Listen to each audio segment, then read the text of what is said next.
I mean, thank God that race is over, right? I mean, oh boy, that was pretty bad for Talladega standards. Overall, pretty average. Talladega, a race which was hyped up to be a wild card of the playoffs, produced a wild card type ending, but the race itself reminded me of a Busch Series race from 2006 in the summer Daytona race. It was the 2006 Winn-Dixie 250. If you don't know about that race or have never watched that race or weren't around to watch that NASCAR race, basically what it was that was around the time where, of course, Dale Earnhardt Jr. was the driver who was the unstoppable force on these plate tracks, and the race went green at the beginning. He took the lead early on and opened it up, his lead, up to a 3.14 seconds, something like that, over a 3-second lead. In fact, I think at one point the gap got to over 5 seconds until a debris caution came out. That was like after pit stops or something.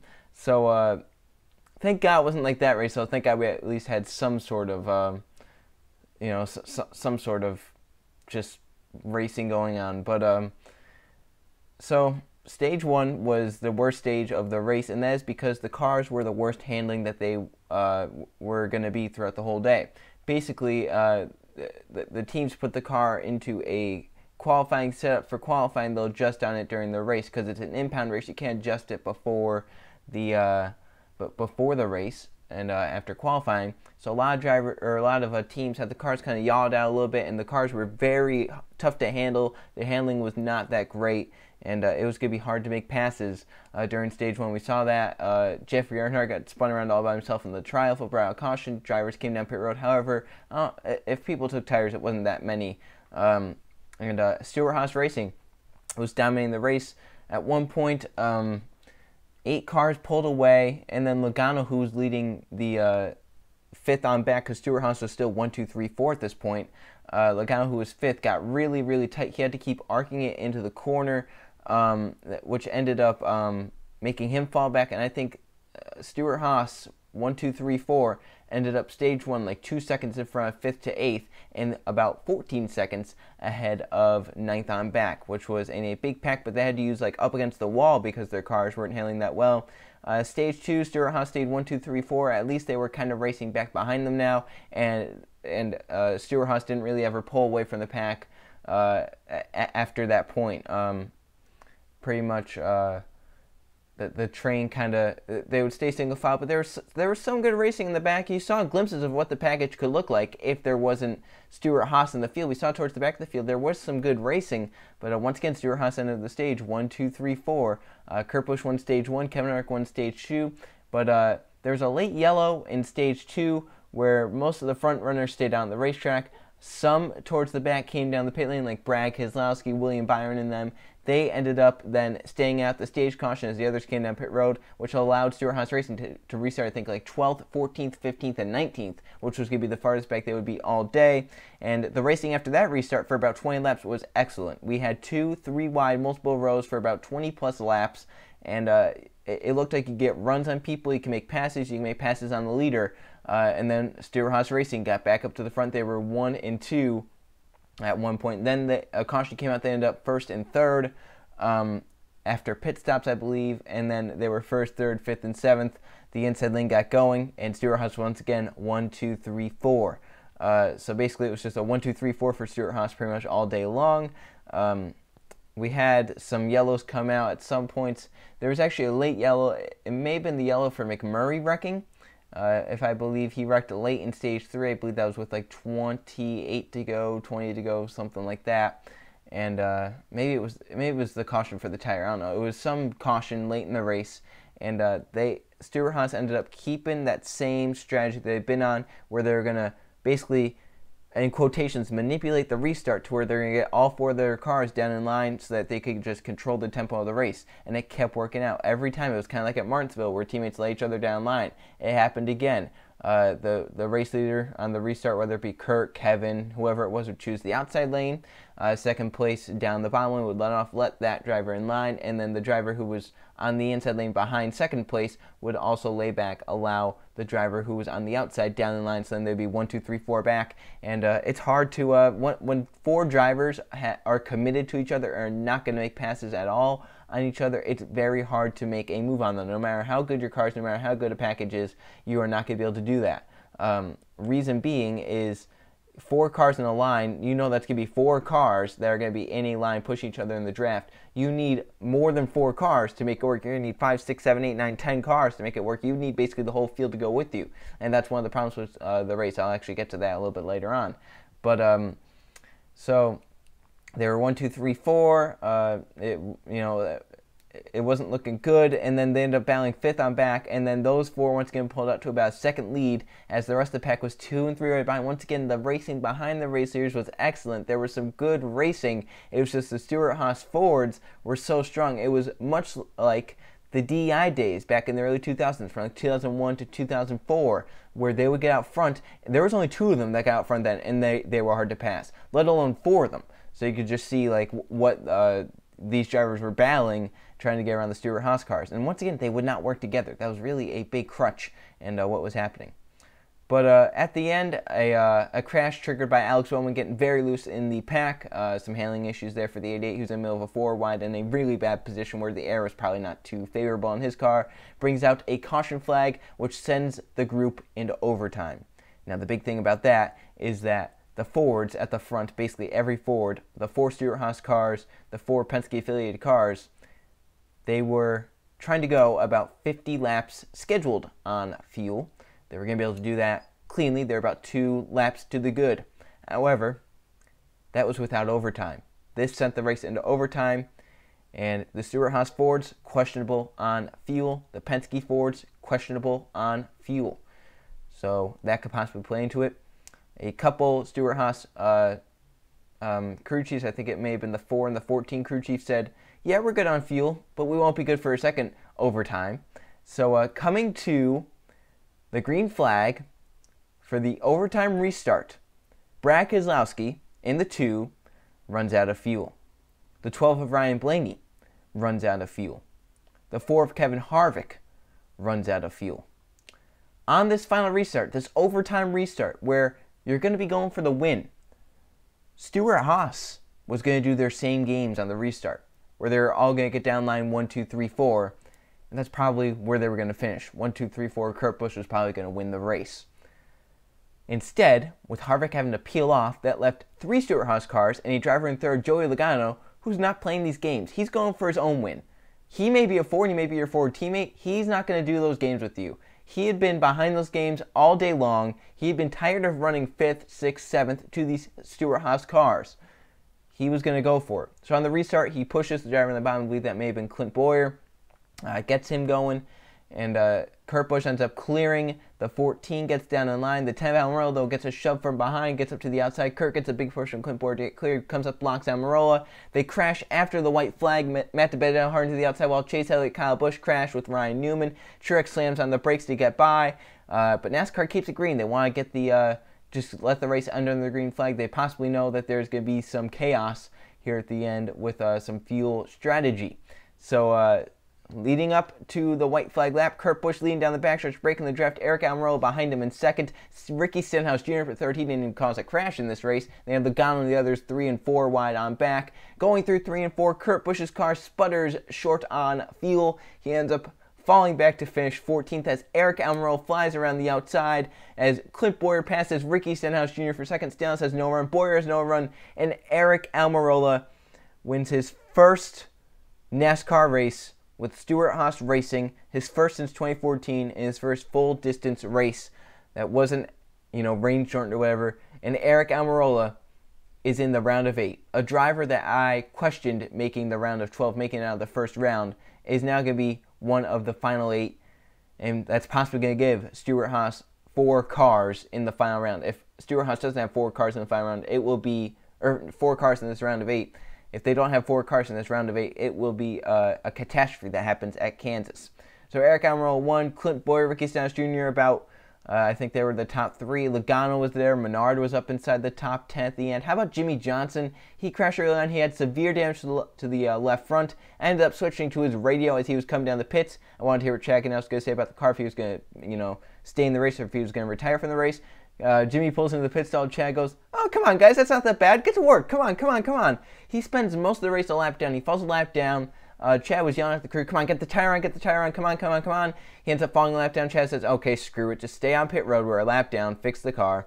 So they end up fixing the car. He runs a lap down most of the day. The caution, I think, with the tire or McMurray heading into the infield grass, that's with like late in the race. That's like 20 laps to go or something. He gets back on the lead lap. He ends up finishing inside the top 10. He ends up finishing 7th. So Jimmy Johnson, a never give up attitude for him and Chad Knaus. That's what we're used to seeing out of Jimmy Johnson, that 48 team. It'd be really cool to see him win one of these final few races of the season just to keep that win streak going. Same with Denny Hamlin. Those are 2 really long win streaks I want to see keep going. So I'd love to see those 2 find victory lane. Hamlin ended up finishing up there. I think he ended up finishing 4th. Logano was 5th. A.J. Allmendinger at 6th Everett. Regan Smith ended up getting a top 10. So we still had some surprise drivers up inside the top 10, but a very, very calm Talladega race, especially compared to last season's race, the fall race, where we had about 12 cars running on the last restart. Here we had about 30 cars running. So definitely wasn't destructive like the past few Talladega races we've had, but it could have been a lot better. It could have been a lot worse as well. So Eric Almirola into the next round. The point situation, Chase Elliott, Eric Almirola, they're sleeping easy. They know they're into the next round. They have to worry about Kansas. The same can probably be said for Kevin Harvick, Kyle Busch, Joey Logano, and Kurt Busch. They are definitely safe. Kevin Harvick has 63 points. It would take a miracle for anyone to top him and make him fall out. He'd have to basically not start the race, have an engine blow on lap 1, and then have someone like Brad Keselowski or like Alex Bowman or Kyle Larson win the race. Kyle Busch sits 46 points above the cut line as well. That's pretty good. Logano 39 above, Kurt Busch 30 above. I mean, if you're 30 points above the cut line, I don't see you in any way missing unless someone below the cutoff wins Kansas. I just don't see any of those front 6 missing it. Clint Bowyer's 21 up. That's still pretty good. Martin Truex Jr.'s 18 points. Basically, Bowyer and Truex, if they score stage points in the first 2 stages, they'll be pretty good over Keselowski. It would take a miracle for Keselowski if both of them score stage points. Then we got Keselowski 18 back, Blaney 22 back, Larson 26 back, and Bowman 68 points back in a must-win situation. So basically, I think Bowman's pretty much eliminated unless something crazy happens at Kansas, like a fuel mileage win or something. Bowman has not had the speed this season. He really had to win Talladega, and he had the speed to do it, but being caught in that last crash definitely, in the one crash definitely didn't help. Larson 26 down. He basically needs to win as well unless he gets some good stage points and Truex falls out. 26 points below. He's very good at 1.5 mile tracks, especially tracks like Kansas. So we saw earlier in the season he was probably the dominant car there, running the high side. So it'll be interesting to see if he can make that high side work again and try and get to victory lane. Ryan Blaney 22 out. He was pretty good along with Larson earlier in the season. So if he could try and get that Roval magic that he had, maybe he could try and get in. Keselowski 18 back. He's been good as of late. Kansas early in the season I think was a little bit of a struggle for him. So 18 points, that's a lot to make up. He'll definitely need to win a good amount as well. But imagine if wins didn't lock you in. Chase Elliott would be 1 point above the cut line over Brad Keselowski, and Eric Almirola would be 22 above. So that's how it would go if winners didn't get into the next round, which is something I think is kind of bad, but about this format. But whatever. So looking at right now, it looks like the next round is going to have 1 Chevrolet, 2 Toyotas, and the rest are going to be Fords. So and 4 Stewart-Haas Fords. So I mean, that final 4, it could be up for grabs now. I mean, if Martin Truex, say Kyle Larson though wins at Kansas, Martin Truex Jr. and Brad Keselowski are most likely both out unless Clint Bowyer also falls. Unless Clint Bowyer falls below Truex in points, that could be insane if Martin Truex Jr. gets eliminated and Brad Keselowski. Those are 2 drivers that people had in their final 4. But back to the race now. Like I said, wasn't great. It wasn't, terrible either, because when there was actually racing, it was good racing. That one run where the SHR cars were now out front, there was great racing. I think that showed that the package is good and it can produce racing that's good. Like you can get runs onto the car in front of you and get by them. You can try and run in whatever lane. It's just the fact that SHR brought the fastest cars to the track. Not only that, but they yawed the cars out. Basically, they made sure the spoiler was behind the car, or they made sure the spoiler was behind the car so that there wouldn't be as much drag. That's what really helped them stay out front. And then they were all teamed up. It's hard to pass 4 cars that are lined up like that. The second Talladega race, I would put just a little bit better than the first Talladega race. In fact, I'll pull it up right now. The only race that have better in are Kentucky, obviously, the first Vegas race, the first Dover race, the first Talladega race, both the Michigan races, and the Sonoma race. I have it ranked 24th of 31 races. In fact, I only have one restrictor plate race right now inside the top 15 of my race of the season. That is the second Daytona race. The first Daytona race I have ranked 16th. So, restrictor plate racing hasn't really been a great season for it. It's either been a crash fest or not much has happened. But I think the big thing that has to do with this is the fact that at the beginning of the races, the package seems to be a little more out of control because drivers need to, they need to get adjusted on, get their cars out of qualifying trim. But more things that happened was, when you're lined up, like SHR was, that obviously makes the race look a lot worse than it was, especially since they pulled away and they had the best handling cars. But also, a big thing was the drivers just don't want to work together. At a point late in that race when there was like 5 to go and the front 4 were pulled away by a second, the drivers kept battling for 5th. Like they weren't doing any, they weren't trying to get up there. They were balanced side by side. They were losing time each lap, and that was really a big crutch as well. If drivers didn't work together, they weren't going to be able to get by those front 4 because they were pretty strong. They were not leaving each other's bumpers. They were not going to go up and block and try and get by. They were just going to stay tucked in to their teammates, and it was going to be an SHR 1, 2, 3, 4 if nothing crazy happened there at the end. Like we saw in this one restart, it looked like Clint Boyer wasn't going to be able to get down line because the 4 and the other, I think the 10 got pushed from Paul Menard behind him. So Boyer was not going to be able to get down line. But he got a great push from Chase Elliott, got beside Kevin Harvick, and Harvick lifted off the gas and let Boyer down in line. That was a big thing that I was like, oh, well, that really sucks.